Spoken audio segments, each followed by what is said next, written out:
Bom dia, meus queridos alunos, tudo bem com vocês? Morrendo de saudade de vocês, de chegar na sala, tá todo mundo animado, de me ajudarem com o material, quem carrega o quê, quem escreve bom dia na lousa, o número da aula e tudo mais. Muita saudade mesmo de vocês. Faz falta no nosso dia a dia. Esse contato, esse convívio. Mas enfim, vamos para a aula, né? Mesmo que à distância, é importante a gente continuar estudando e se aprimorando, não é mesmo? Esse é o tema 3 da apostila, né, da unidade 1. A gente tocou, né, a gente começou o ano fazendo a unidade 2. Agora a gente, depois, encerramos a unidade 2 e começamos a unidade 1, certo? Então, essa é a unidade 1, tema 3, territorial. Como vai se formar este país? Né? Quais são as características, como ele começa e assim por diante. Primeiro, retomando a ideia de território, né? A gente já discutiu isso, eu já gravei um vídeo sobre o que é território, vocês já fizeram uma leitura prévia sobre esse tema, mas aí eu trouxe alguns elementos. Quem não lembra ou ficar com dúvida, pode me perguntar nas lives ou na live do plantão, certo? E também pode assistir o vídeo sobre o território, sobre o que é território, que lá a gente discute com mais elementos, tá? Aqui eu só resgatei algumas ideias importantes, já que a gente vai falar da formação do território. Então, primeiro ponto aí, esse conceito está ligado ao processo de construção e transformação do espaço geográfico. Quando a gente vai falar da formação do território brasileiro, a gente vai ver que ele vai ser transformado e vai ser construído, né? Antes da chegada dos europeus aqui, existe uma outra configuração de território que não é essa que a gente conhece. E a ideia principal de território é que está na relação de poder, seja de uma pessoa ou de um grupo, desse espaço. Esse espaço vai apresentar um limite, uma delimitação, que seria a fronteira. Ela pode ser uma fronteira fictícia, né? Você traça uma linha num mapa, coloca um símbolo, constrói uma torre, uma ponte, ou no caso dos Estados Unidos e México, constrói um muro para separar essas fronteiras. Ela pode ser natural também, como um rio, uma montanha e afim. Mas para relembrar tudo isso, é só rever o vídeo que eu já gravei para vocês, tá bom? Dando continuidade ao nosso tema 3. Hoje a gente tem esse território aqui. Esse território a gente vai chamar de Brasil, né? Esses estados divididos em grande parte da América, a gente tem então o Brasil. Como que ele vai chegar a ser deste tamanho todo, né? Lembrando que essa configuração é uma configuração moderna, recente, tá certo? Ela não faz parte de todo o processo histórico do Brasil, ou melhor dizendo, antes da chegada dos europeus, não era assim que se configurava esse território. Ele tinha outra configuração, de acordo com as territorialidades indígenas, das nações indígenas que aqui viviam. Tudo bem? Então ele era bem diferente disso. Esse processo de formação territorial, a gente vai voltar um pouquinho na história, não é? Falar um pouquinho das grandes navegações, vocês vão ver muito mais elementos com a Maria Célia, em história, mas eu já vou adiantar aqui que esse processo de formação territorial, ele, atual, né, essa configuração do Brasil, ela vai ter navegações quando alguns países, principalmente Portugal e Espanha, que eram as nações mais poderosas e mais desenvolvidas naquele momento na Europa, vão se lançar em alto mar e vão percorrer aí diferentes oceanos, o Oceano Atlântico, Índico e assim por diante, chegar em outras localidades, como é o caso aqui do continente americano, e vão desembarcar aqui na América do Sul. Este mapa ele mostra as, tá bom? Desse período em grandes navegações que vai compreender do século XV ao século XVIII. Mas antes deles chegarem aqui nessa região onde hoje a gente chama do Brasil, eles vão dividir, né? Então, vão fazer um tratado, que é o chamado Tratado de Tordesilhas, delimitar um espaço, vai dividir esses. Portugal e Espanha. Como eu falei para vocês, eram as poderosas e desenvolvidas daquele momento. Esse Tratado de Tordesilhas vai ser mediado pelo Papa. O Papa vai mediar essa negociação, porque tinha disputa entre dois reis, não é? Você precisaria de uma outra para fazer essa mediação. Eles vão assinar um acordo. Conforme vocês podem ver, essa parte verde clara é onde ia a Portugal. E a parte verde escura é onde passaria a pertencer, então, à Espanha. Porém, eles não tinham dimensão de quanto isso era de terra ainda, né? Embora essa divisão ocorra em 1494, eles não tinham plena noção do quanto existia de terra por aí. Porque nesse período ainda predominava a ideia de terra plana e tudo mais, né? Não existia essa concepção, quer dizer, existia a concepção de globo, mas não era uma ideia dominante. A ideia dominante era da terra plana, certo? Então, vocês podem notar que na América, pequeno pedaço que pertenceria a Portugal. Eles não tinham noção disso porque eles não tinham desembarcado ainda aqui. Eles vão desembarcar no nosso litoral só em 1500. Tá? Esse tratado foi assinado em 1494. Okay? Então vamos lá.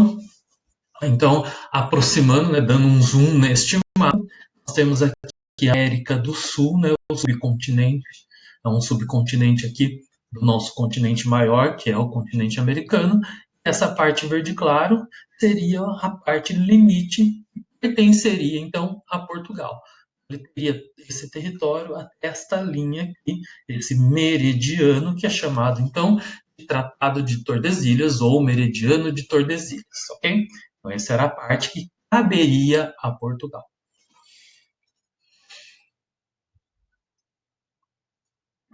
Nesse contexto, então, vai dar esse início à colonização. Aqui eu pus só alguns pontos complementares, tá bom? Tem muito mais coisas que vocês vão discutir história, mas eu coloquei alguns pontos chaves aqui para a gente entender a formação do nosso território. Primeiro que vai se estabelecer, então, naquela parte, e a América Espanhola também vai, né, sofrer essas consequências, vai se estabelecer, então, um domínio a partir do uso da força, então vai haver as invasões, a chegada é, de armas e tudo mais para dominar essa área, tá certo? Então, esse processo de colonização ele vai se dar através do uso da força, ok? Vai conquistar determinados povos, essas populações nativas que aqui habitavam, né? Vão, com a chegada, no caso dos portugueses, eles vão dominar essa população, vão se apropriar dos lugares, vão invadir, vão perseguir essa população, vão exterminar quando não conseguirem, não conseguir escravizá-las, vão acabar dominando essa população ou exterminando, certo? E aí eles vão se apropriar de conhecimento, de ervas, de determinados tipos de alimento, como se produzia, vão incorporar isso na sua lógica produtiva, né? Vão produzir isso em maior escala, ou vão destruir as culturas e elementos que para eles não tinham nenhuma serventia ou que eles não se interessavam, certo? Nesse contexto todo, vai se formar o pacto colonial, né? O pacto colonial, pacto parece que é feito entre duas pessoas e aceitaram aquele acordo, mas tem esse nome, mas não foi bem assim. O pacto colonial vai estabelecer que a colônia só pode comercializar com a metrópole, certo? Então, por exemplo, o Brasil, colônia, só poderia comerciar com Portugal, proibida a comercialização de qualquer outro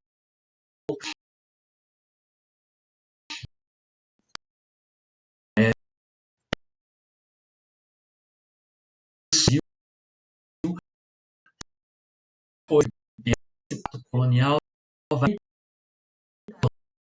centralização das revoluções industriais. A gente vai ver que a primeira revolução industrial ocorreu no século XVIII, 1750, na Inglaterra, e no Brasil a industrialização só vai acontecer fortemente 200 anos depois.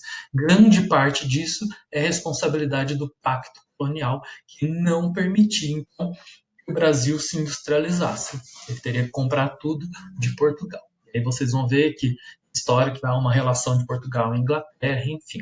Vamos entrar nesse detalhe agora.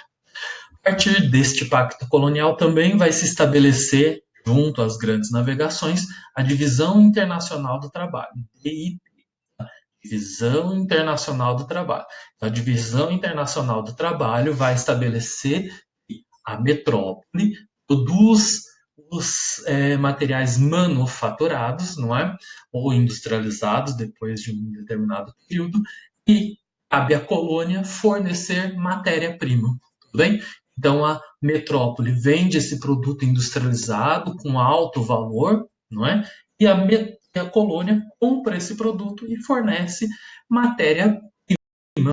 Isso influencia a economia das colônias, mesmo depois, quando deixam de ser colônias, isso vai influenciar ainda esse processo. Você vê, por exemplo, o caso do Brasil, grande parte da sua produção ainda dos produtos que são exportados são matéria-prima. E você vai ver isso em vários outros países da América Latina, vários outros países que foram colonizados. O problema disso é que a matéria-prima ela tem um menor valor agregado. Aumenta também a dependência dos países hoje, que a gente diz subdesenvolvidos, em relação aos países desenvolvidos. Então, esses elementos que ocorreram há muito tempo atrás ainda influenciam a nossa formação atual, certo? Avançando. E para dominar esse espaço, como que eles vão fazer? Como não houve, os portugueses chegaram aqui, não encontraram tais preciosos. Uma das coisas que eles queriam é encontrar ouro, principalmente, né? Na América Espanhola, né? Os espanhóis que chegaram nas outras partes da América vão encontrar ouro com mais facilidade. Isso tem a ver com as culturas locais. Os incas, os astecas, os maias, eles já trabalhavam já com ouro, com esses metais. Tem um significado religioso, não econômico. Tá? Esse uso econômico do ouro ele vem da Europa. Os indígenas não tinham essa relação, eles tinham uma relação religiosa com esses minerais, esses minérios, né? A ata que seria uma lágrima da lua, o sol tinha relação com o ouro e representava dados para eles, tá certo? Então é uma relação religiosa, mas eles já manuseavam. Os indígenas, as nações indígenas encontradas aqui no Brasil, não tinham essa relação com o ouro, certo? Nem comercial, nem uma relação religiosa, desta forma como você vai encontrar nas culturas incas, astecas e mais. Certo? Então eles não, os portugueses chegam aqui, não encontram esse ouro diretamente. E o que eles vão fazer então? Eles não vão ter um interesse imediato nessas terras. Porém, se não ocuparem, alguém vai ocupar essa terra. E aí o rei de Portugal toma algumas medidas, tá? E guarde muito bem essa informação. Ele vai criar as capitanias hereditárias. Capitanias são essas faixas de terras que vocês estão vendo aqui neste mapa. Vão criar todas essas faixas de terra e cada uma dessas faixas de terra ele vai doar a um nobre, a um amigo seu. Tudo bem? Essa ideia é muito importante, a gente vai usar essa ideia lá na frente para entender a concentração de terra no Brasil, tudo bem? As concentrações de terra no Brasil remetem antes disso não existia concentração de terra no Brasil. Bom, a parte da construção das linhas hereditárias passa-se então a surgir a concentração de terra a poucas pessoas. Então você vai ver, ó, por exemplo, aqui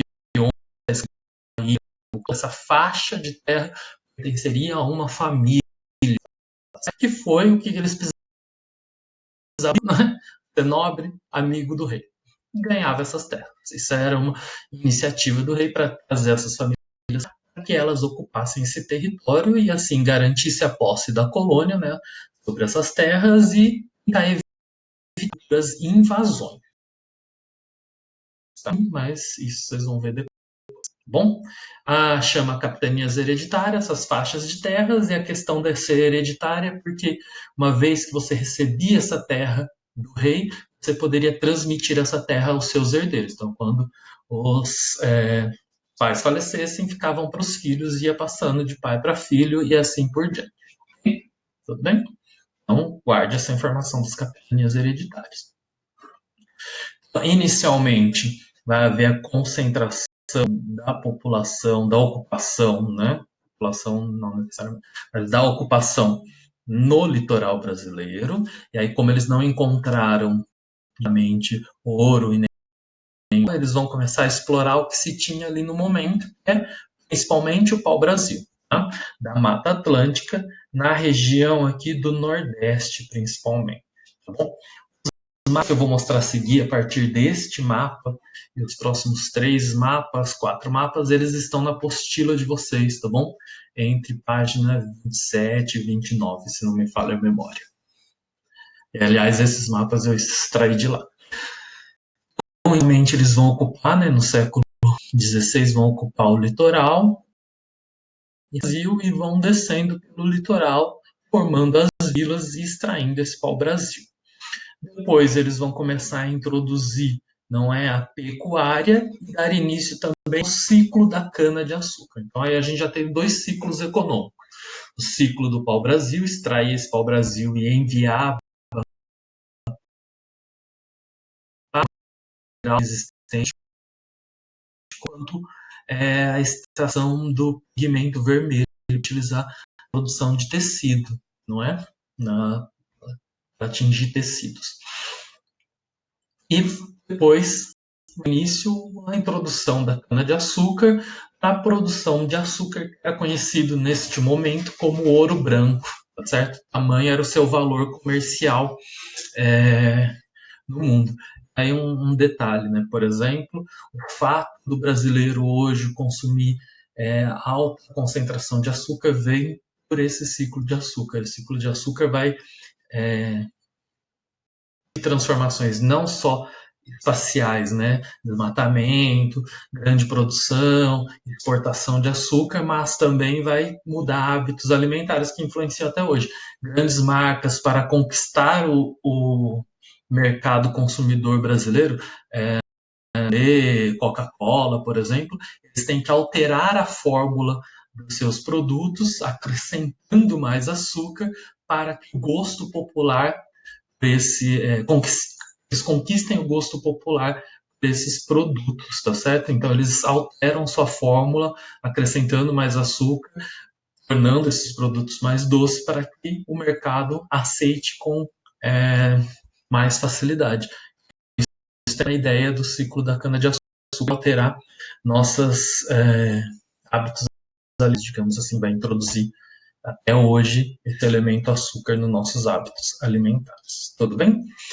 Nós 2 personagens, digamos assim, muito importantes nessa história, que são os jesuítas. Eles vão ser responsáveis por catequização e ensino da língua portuguesa. A ideia que estava por trás disso era dominar culturalmente as nações indígenas que estavam proibindo os indígenas e obrigavam a religião dos jesuítas, que é a língua portuguesa.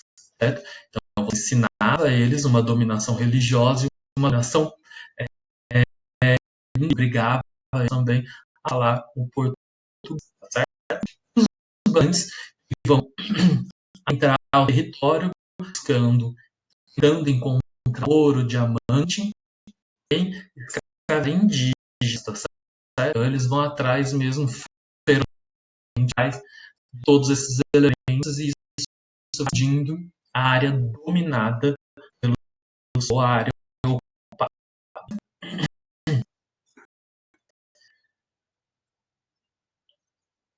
Aí no século XVII e XVIII vai começar a interiorização.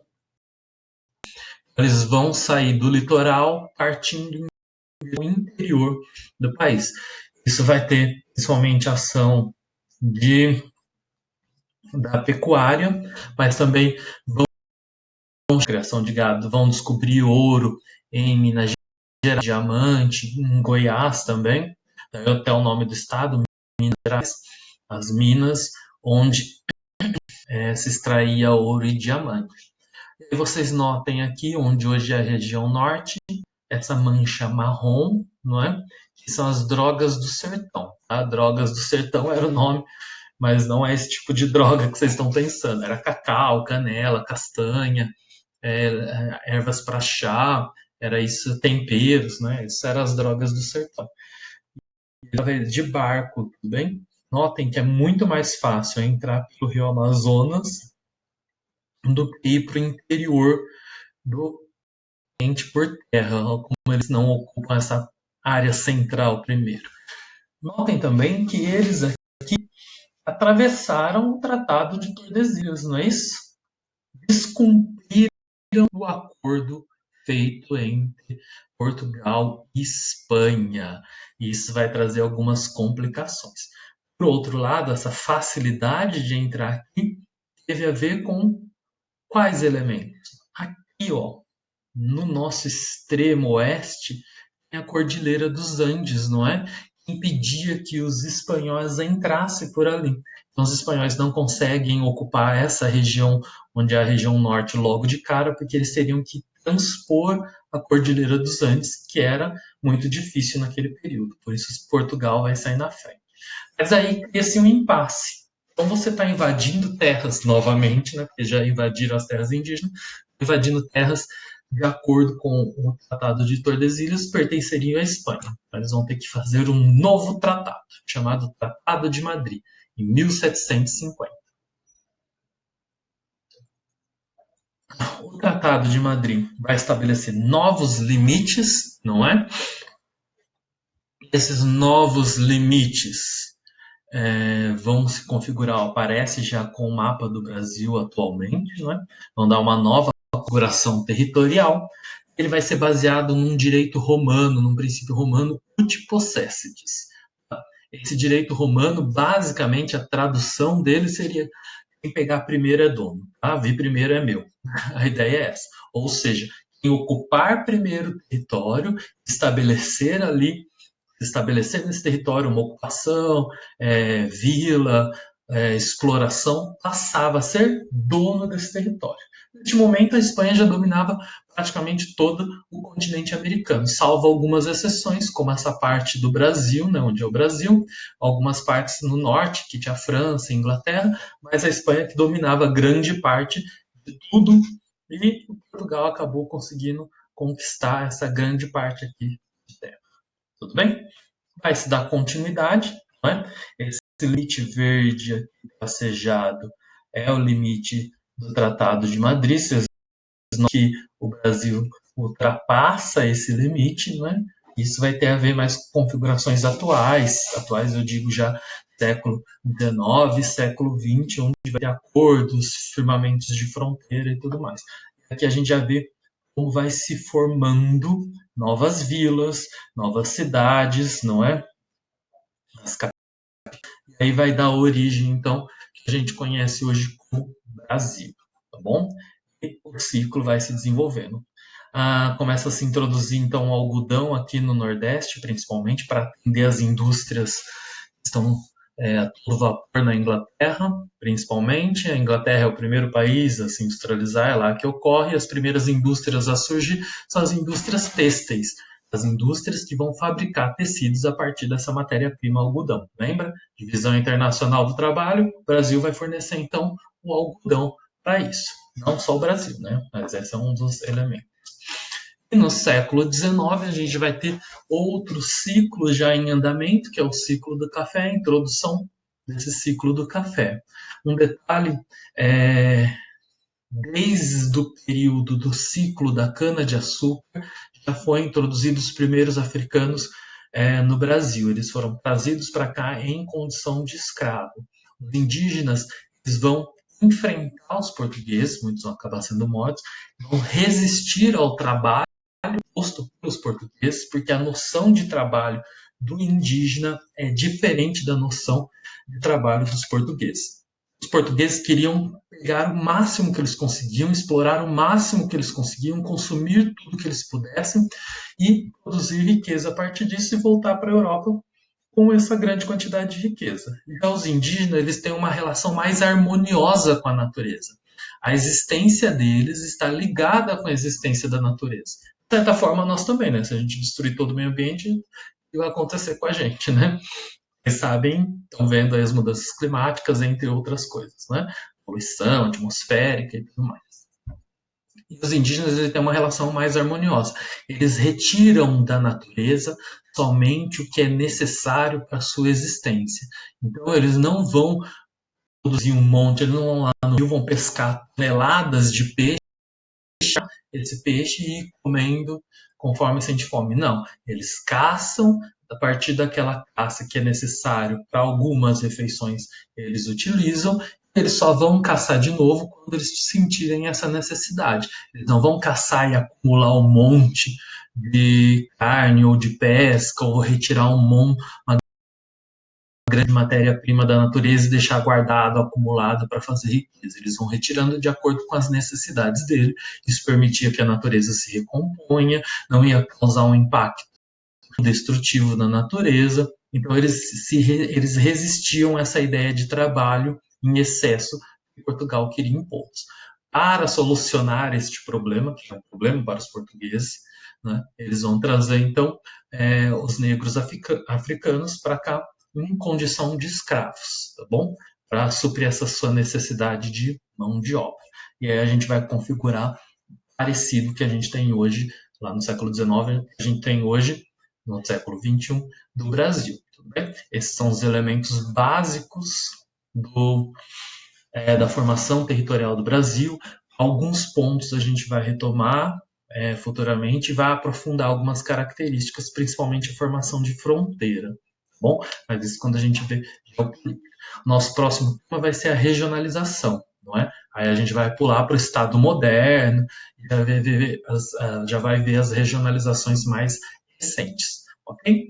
Tudo bem com vocês? Então espero que tenha explicado e tirado possíveis dúvidas. Espero que vocês estejam estudando, se dedicando, se concentrando, foco nos estudos e espero muito em breve podemos nos reunir para a gente conversar, matar essa saudade e dar continuidade aos nossos estudos. Tudo bem? A gente se vê essa semana, virtualmente, mas a gente vai se ver essa semana e conversar um pouquinho. Tá bom? Beijão no coração de vocês. Fiquem bem, estudem, se dediquem e até mais.